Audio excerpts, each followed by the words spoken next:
E daí, galera, tudo bem?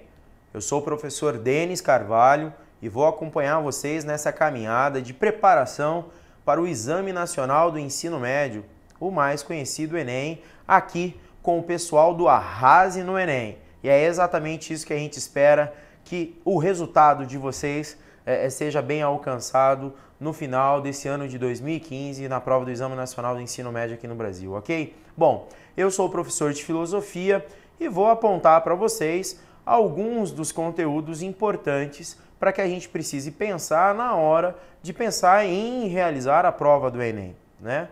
A filosofia há muito tempo ficou longe da escola, no ensino médio, há pouco tempo retorna e o Enem consegue retomar a filosofia ou a disciplina de filosofia, os conhecimentos de filosofia na prova do Enem, na área do conhecimento chamado área de ciências humanas.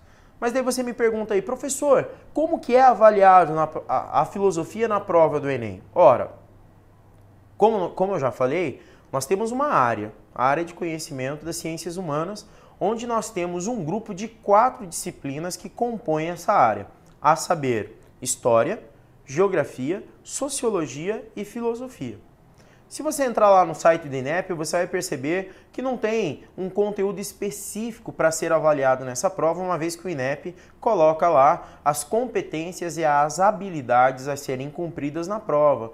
E daí é onde a gente vai estudando uma competência, outra habilidade, pensando quais são os conteúdos de filosofia que podem fazer parte da nossa avaliação do nosso Exame Nacional do Ensino Médio, ok? Então, a gente preparou aí nas próximas aulas alguns dos principais conteúdos que são necessários de serem conhecidos para você, para uma boa realização da prova. Beleza? Vem comigo então. Então veja ali, Ciências Humanas, Filosofia, professor Denis.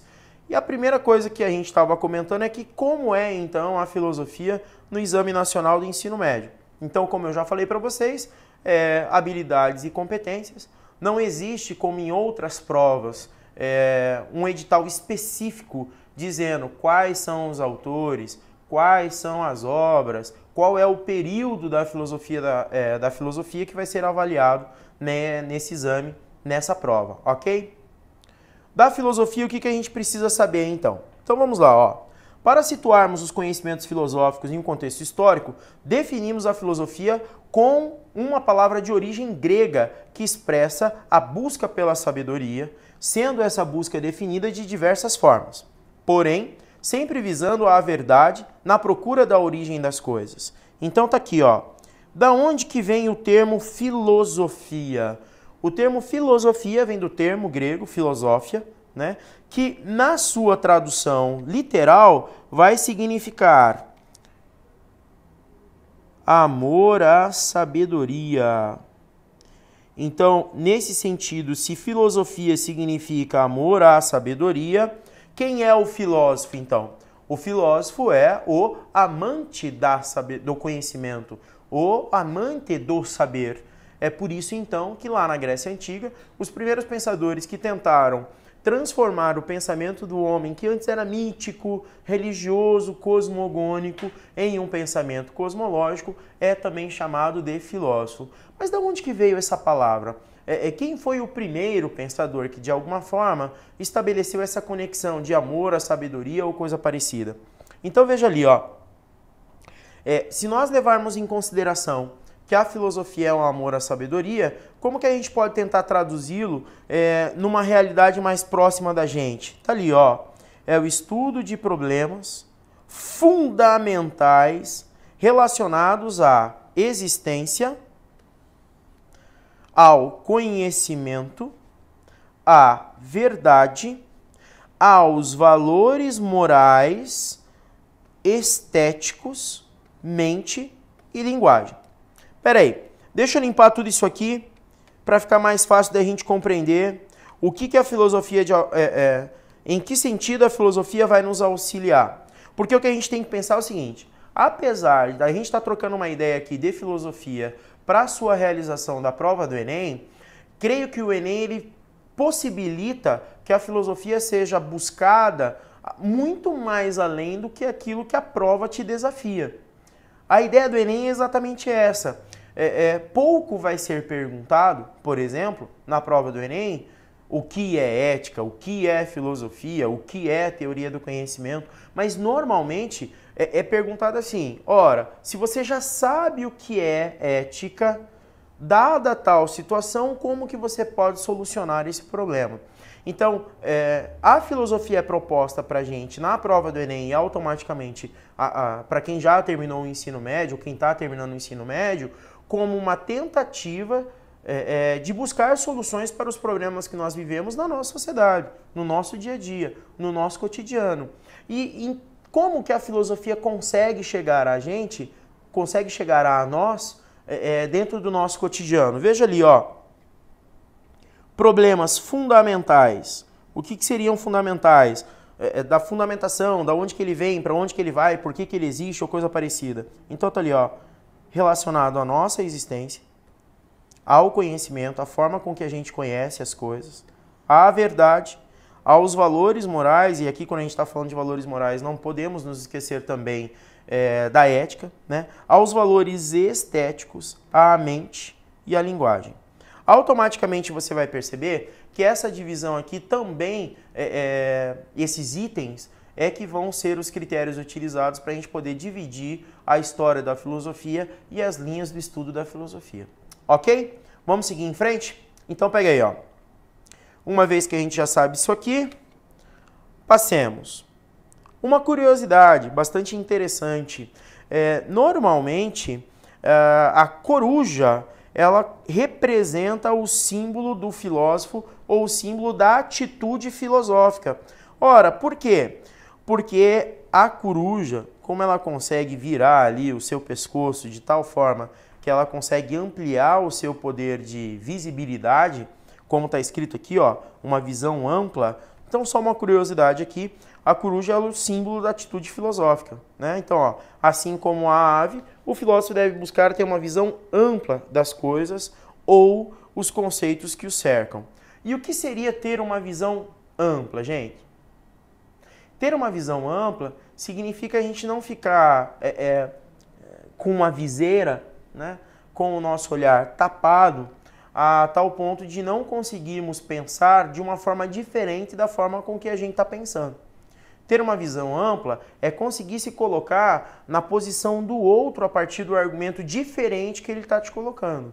Então a filosofia, mais do que nunca, vai proporcionar para a gente a capacidade do quê? Do diálogo, de você dialogar com questões, opiniões, conceitos diferentes daqueles que de repente a gente tem uma certa crença ou até mesmo um certo radicalismo ou coisa parecida, certo? Radicalismos é um problema para a filosofia. A ideia primeira da filosofia é se basear no diálogo, assim como há na tua prova, beleza? Seguindo em frente. Passamos aqui a corujinha, certo? Então tá ali, ó. Ao abordar esses problemas, quais problemas? A gente já colocou aqui, ó. Lembra? Relacionados à existência, ao conhecimento, à verdade, aos valores morais, aos valores estéticos, à mente e à linguagem? Então, ao abordar esses problemas, a filosofia se distingue da mitologia e da religião, por sua ênfase em argumentos racionais. Por outro lado, diferencia das pesquisas científicas por geralmente não recorrer a procedimentos empíricos em suas investigações. Sobre o mito, a gente vai falar ainda nesse primeiro bloco de aulas, que de alguma forma, o período anterior que antecede o posicionamento filosófico. E automaticamente a religião ela muito é fundamentada em mitos, e daí a gente vai perceber um certo conflito, né?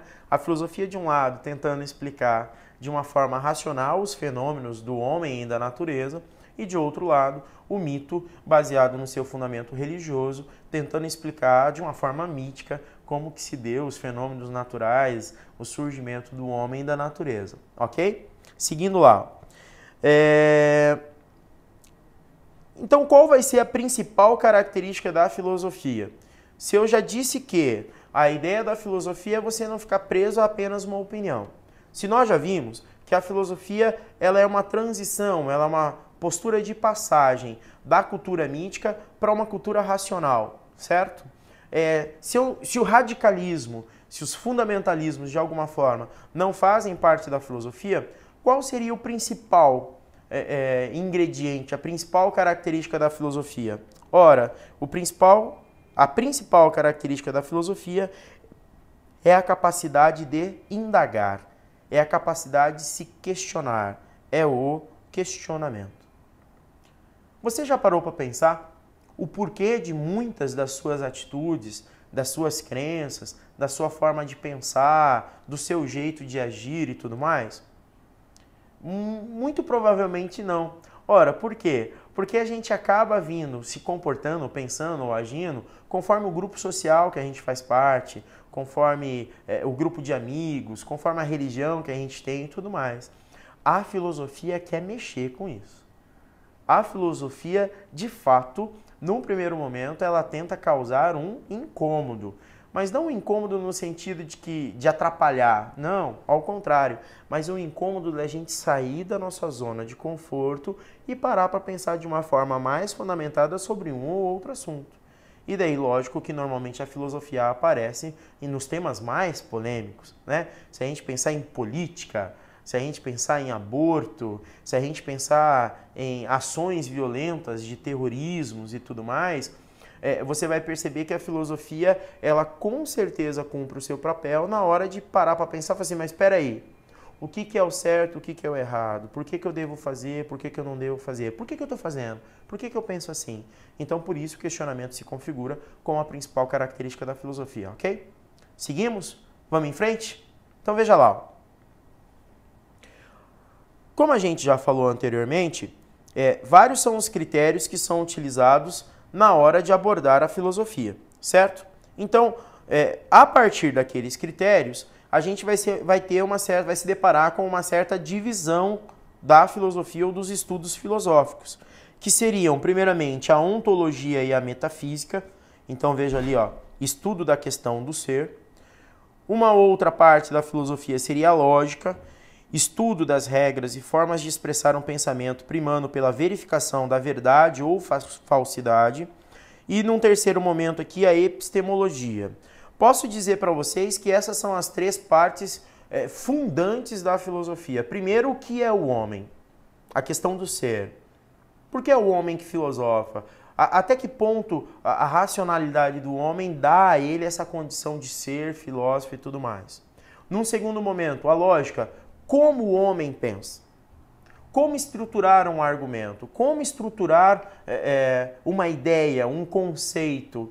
Qual é a lógica desses pensamentos? E por último, aqui no caso nessa tela, mas ainda não é a última divisão, a gente vai ver as outras subdivisões, a epistemologia. Epistemologia, palavrão, né? Repete aí comigo, ó. Epistemologia. Pois é. A epistemologia normalmente é chamada também de teoria do conhecimento. É toda a parte da filosofia que vai identificar no decorrer da história da filosofia o que é verdade, o que é o conhecimento, como que o homem conhece. Então, lembra que a gente falou dos mitos? Que nos mitos os gregos antigos tentavam explicar a natureza, as coisas, o homem de uma forma mais mitológica, mítica, religiosa? Ora, então, a epistemologia é que identifica isso. Olha, num dado momento na Grécia Antiga, o homem pensava de uma forma religiosa, até o momento que conseguiu sim estabelecer novas explicações, baseado então numa observação da natureza. A gente vai falar dos filósofos pré-socráticos. Então esse é o campo da filosofia chamado de epistemologia. Ontologia e lógica normalmente não aparecem no Enem, mas a epistemologia aparece e no decorrer das nossas aulas a gente vai retomar isso, certo? Quais são as outras divisões da filosofia no estudo da filosofia? Vamos lá. Seguindo em frente, a gente vai perceber que tem ali, ó, epistemologia, teoria do conhecimento, estuda a respeito de como ocorre o conhecimento, como funcionam as sensações e as nossas impressões da realidade. Se você quiser anotar aí, ó, a teoria do conhecimento, ela estabelece as características de como o homem conhece. E se você prestar atenção aqui, ó, Ora, se o homem conhece baseado nas sensações, a gente já estudou isso no ensino médio, mas a gente pode retomar aqui, ó. Nós estamos falando do empirismo, certo? Se nós falarmos da questão do conhecimento baseado no quê? Na razão. Opa, razão. Pera aí, vamos apagar isso aqui? Vamos escrever direito aí. Se nós pensarmos num conhecimento baseado na razão, a gente vai estar falando do racionalismo. Ok? Bom, mas enfim, mais para frente a gente retoma esses assuntos com mais cuidado, com mais detalhe, e daí a gente consegue ter uma ideia mais específica do que vai ser essa teoria do conhecimento. Muito avaliado na prova do Enem, tá, galera? Além da teoria do conhecimento, filosofia da linguagem, estudo dos signos, da comunicação, dos vários aspectos da linguagem e tudo mais. Aqui é só você pensar o seguinte, lógico que normalmente a gente utiliza mais a nossa linguagem verbal, né? E a escrita, mas se a gente pensar em charges, história em quadrinhos, placas e tudo mais, gráficos, a gente vai perceber que essa é uma área da filosofia que é bastante abordada na prova do Enem, tá? Que outras divisões existem no estudo da filosofia? Então veja lá. Ética. Daí aqui a gente tem que parar um pouquinho para conversar, galera. A ética é talvez a principal subdivisão da filosofia abordada na prova do Enem. Ora, por quê? Porque se você pegar na área de ciências humanas, história, geografia, sociologia e filosofia, você vai perceber que a ética perpassa essas 4 disciplinas. A ética está presente em toda essa área do conhecimento.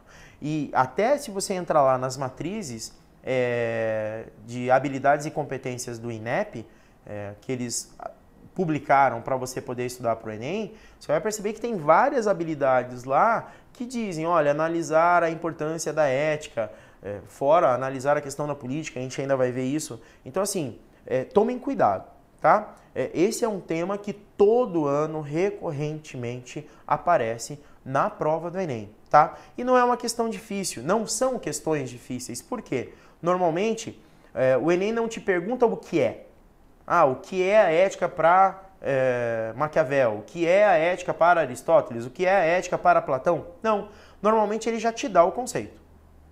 Ora, partindo do princípio que a ética aristotélica é assim, como que você pode avaliar tal situação assinalando a alternativa correta? Beleza?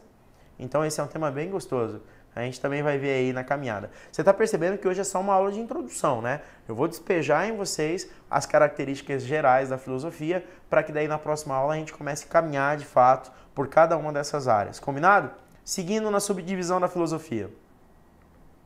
Veja lá. Depois da ética, nós temos a política. Como eu já disse para vocês, depois da ética, a política é o segundo tema da filosofia que mais aparece na prova do Enem, tá? E que tipo de política? E daí aqui caberia a gente diferenciar um pouquinho o que a gente entende como política e qual é a concepção da política na prova do Enem.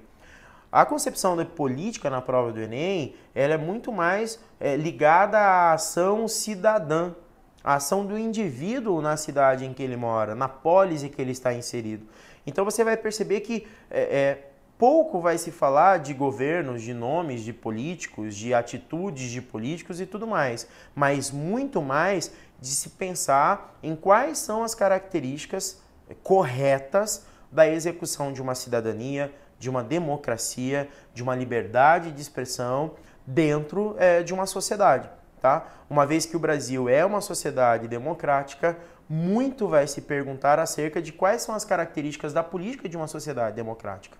Então, como eu disse lá no início da aula, lembra que eu falei que a filosofia no Enem ela tem muito a ver com aquilo que está inserido na nossa realidade? Então, o quesito política da filosofia comprova isso. Vai ser perguntado, e daí ética e política não tem como separar, né? Vai ser perguntado com direitos humanos, vai ser perguntado liberdade de expressão, vai ser perguntado características da democracia, vai ser perguntado sobre as consequências de uma ditadura ou da falta da democracia e tudo mais. Beleza? Ainda na subdivisão, vamos lá. Depois da filosofia política, a gente ainda tem a estética.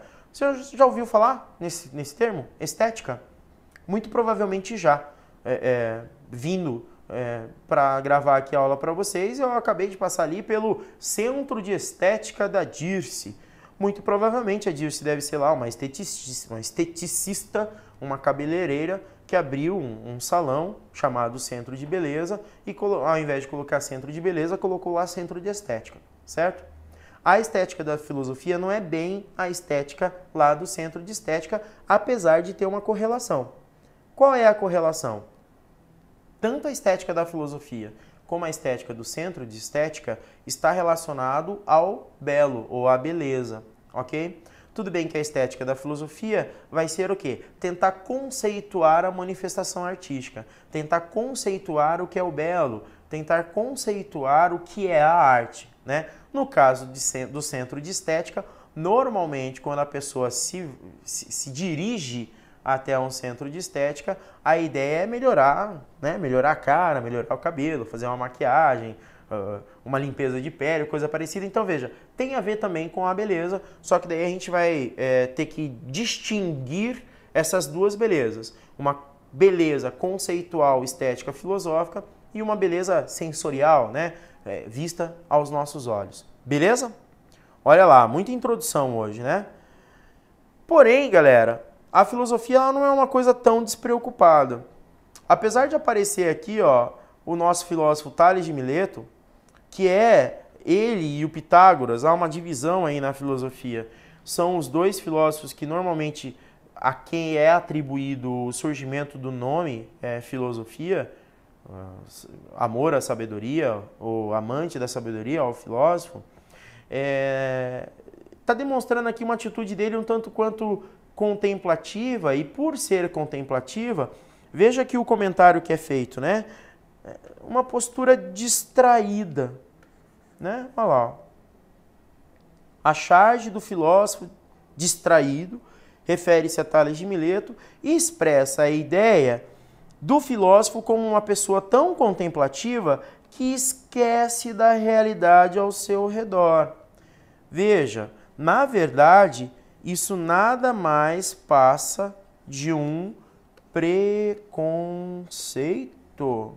Vocês já ouviram falar aquele negócio lá? Ah, mas filósofo só viaja na maionese, né? O que significaria isso, viajar na maionese? O cara fala de conceitos, de ideias, e na verdade esses conceitos e essas ideias não necessariamente se atribuem ou se relacionam com o nosso cotidiano, tá? Veja, essa é uma visão equivocada, tá, galera? Se você voltar ali na tela, ó, presta atenção, ó. Essa visão não se aplica mais nos dias atuais. Deixa eu apagar aqui, ó. Essa visão não se aplica mais. Não se aplica mais nos dias atuais. Não se aplica. Agora sim, Denis. Não se aplica mais nos dias atuais. Mesmo porque, no próprio Enem, os conceitos e conhecimentos filosóficos que são abordados na prova têm o intuito de auxiliar o indivíduo na análise da realidade e da sociedade em que ele está inserido. Ok? Então vejam, nós não podemos pensar no estudo da filosofia para o Enem em algo que esteja fora da nossa realidade, em algo que fica fora da nossa convivência, né? Então veja, se a gente pegar manifestações políticas, se a gente pegar o voto também na política, se a gente pegar o entendimento das leis, se nós pegarmos o que é verdade ou o que não é verdade, percebam que todas essas situações que acontecem na nossa realidade, que acontecem no nosso dia a dia, pode sim ser visto de um modo mais crítico, pode sim ser visto de um modo mais fundamentado. A partir do momento que você questiona, ora, mas por que essa lei é assim? Ora, por que esse valor é assim? Por que a tradição levou a eu me comportar dessa forma? Toda vez que você colocar essas nossas atitudes, pensamentos, ideias em xeque eu digo, questionar sobre elas e buscar uma resposta mais aprofundada, nesse exato momento você estará fazendo filosofia e nesse exato momento também você estará se preparando para arrasar no Enem. Afinal de contas, é esse o nosso papel aqui, poder orientar vocês para que vocês arrasem no Enem na hora da execução da sua prova, ok? Finalizando aqui então as nossas telas, eu gostaria que vocês prestassem atenção nessa questão sugerida na prova do Enem lá no ano de 2012. Tudo bem que é na próxima aula que a gente vai falar dos filósofos pré-socráticos. No caso aqui a gente tem o Anaxímenes de Mileto e depois aqui na frente a gente tem o Basílio Magno, que já é um filósofo medieval. Mas a ideia aqui é de demonstrar para vocês como a filosofia no decorrer da sua construção se preocupa com alguns temas semelhantes, certo? Nessa questão aqui, nós temos um filósofo grego antigo, Anaxímenes de Mileto, e um filósofo medieval chamado Basílio Magno. O comando da questão pede para a gente identificar quais são as teses que ambos os filósofos têm em comum. Presta atenção, é muito importante na hora da execução da prova você fazer esse exercício que eu estou fazendo aqui. Grifar, anotar, realçar quais são as principais informações do texto, ok? Só que não adianta ir só para o comando, porque veja o que o comando está nos pedindo. Olha lá, quais são as perguntas ou o assunto em comum nesses dois momentos da filosofia, no período grego e no período medieval? Nós sabemos? Nós não sabemos. Qual é o subsídio que a gente vai utilizar para identificar quais são, ou qual é esse pensamento? A leitura dos dois textos sugeridos. Vamos lá? Leiam comigo então. Preste atenção. Primeiramente, Anaxímenes de Mileto. Anaxímenes de Mileto disse que o ar é o elemento originário de tudo que existe. Disse que o ar é o elemento originário de tudo que existe. Existiu e existirá. Ou seja, da onde vieram todas as coisas para Anaxímenes? Do ar, segundo a teoria dele. E que outras coisas provêm de sua descendência. Quando o ar se dilata, transforma-se em fogo, ao passo que os ventos são ar condensado. As nuvens formam-se a partir do ar por filtragem e, ainda mais condensadas, transformam-se em água.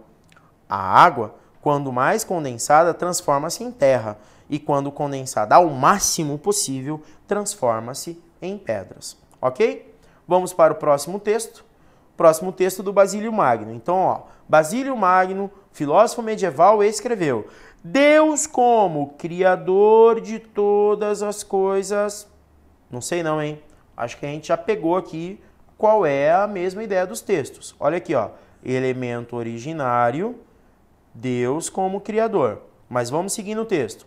Está no princípio do mundo e dos tempos. Quão parcas de conteúdo se nos apresentam em face desta concepção as especulações contraditórias dos filósofos para os quais o mundo se origina ou de algum dos quatro elementos, como ensinam os jônios, ou dos átomos, como julga Demócrito. Perceba que ele está criticando, ele pensa diferente dos filósofos pré-socráticos. Mas apesar de pensar diferente dos pré-socráticos, ambos falam de um mesmo assunto, da criação. Na verdade, dão a impressão de quererem ancorar o mundo numa teia de aranha. Tá, então vai lá. Do que eles estão falando em comum? Façam aí, ó. Eram baseadas nas ciências da natureza? Deus não está baseado na ciência da natureza. Refutava as teorias de filósofos da religião? Basílio Magno, ao colocar a ideia de Deus, ele não refuta. O que é refutar? Negar. Tinham a origem nos mitos das civilizações antigas? Não, mesmo porque Deus, ele não vai estar considerado como sendo um mito das civilizações antigas. E mesmo porque, para os filósofos pré-socráticos, é o ar. E o ar está na natureza, não é um mito. Postulavam um princípio originário para o mundo? Opa, tá aqui, ó. Ambos os textos postulavam um princípio. Vamos lá. Anaxímenes postulava que era o quê? A natureza, um princípio. Basílio Magno postulava que era Deus, outro princípio, certo? Qual é a resposta correta, então? A resposta D. Postulavam um princípio originário para o mundo. Beleza, galera? Então a gente termina hoje aqui a nossa primeira aula. Espero que tenha servido para dar cenário completo do que vem a ser a filosofia e do que a gente vai tratar nas nossas aulas. E daí, na próxima aula, a gente já entra na história da filosofia para entender um pouco como que se deu esse processo de transição do surgimento da filosofia lá na Grécia Antiga até a atualidade e começar a perceber um pouco as suas subdivisões para a gente arrasar no Enem. Beleza, galera? Até a próxima e bom estudo!